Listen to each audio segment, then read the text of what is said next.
Men Obidova Laylo, G'ijduvon tumani, Oqirobod qishlog'i, Obod mahallada yashayman. Biz aslida ishimiz yog'ochdan ishlardik. Yanada ishimizni kengaytirish uchun turmush o'rtog'im bilan mahalla loyihasi doirasida murojaat qilib mahallamizga Agrobankdan 50 million kredit oldik.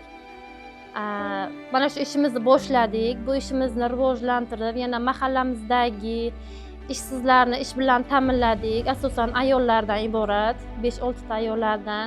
Biz yog'ochni tayyor olardik, uni kraskalab, materiallab, chiroyli qilib chiqarardik. Asosan stol-stuldan iborat edi ishimiz. Bunga talab yozgi sezonda, kuzgi sezongacha davom etadi. Keyin qishki sezonimizda yana yog'ochni ishni davom ettiramiz.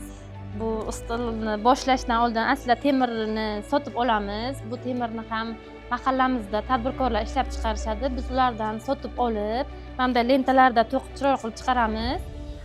Bular komplektiga 6 talik, 8 talik, 10 talik bo'ladi. Mahsulotni sifatiga qarab, narx-navosiga qarab, cho'pda sal qimmatroq chiqadi, chunki yong'oqdan, chinordan bo'ladi. Unga ham ko'proq mahsulot ketadi, materiallar, machalkalar, kraskalar ko'proq ketadi uchun u qimmatroq chiqadi. Bunda esa temir arzonroq temir bo'lgani uchun lentalari ham o'ziga yarasha uchun sal arzonroq chiqadi. Obeddan keyin keladigan o'quvchilarimiz 1,5 tagacha, stulchani 1,5 tagacha to'q olishadi.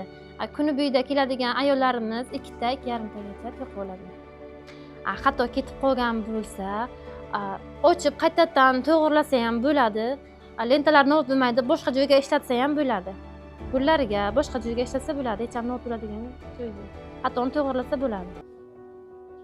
Hisob asosan xo'jayin qo'llarida bo'ladi. Mana bu lentalarni noldan boshlagan taqdirda karkasda lentalari hisob-kitob hammasi sotishlar xo'jayinlarda bo'ladi. Men faqat ishchilarni ishlagan stolni sonini yozib borib, ularni ish haqisini beraman.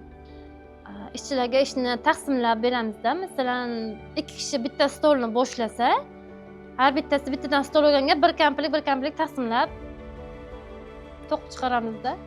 Har kimda har xil sen uni qil demaymizda. Aniqlab bir komplekt taxlab qo'yaveramiz. Ishsizlik kunlarimiz ham bo'lgan, oylab ishlamagan paytlarimiz ham bo'lgan.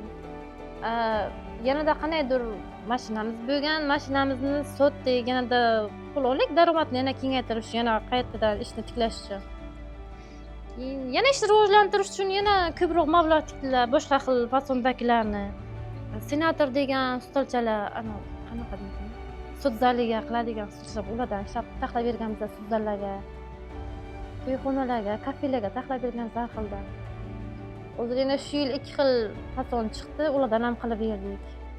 Kelgusida maqsadlarimiz ham ishimizni yanada rivojlantirib, kengaytirish maqsadidamiz.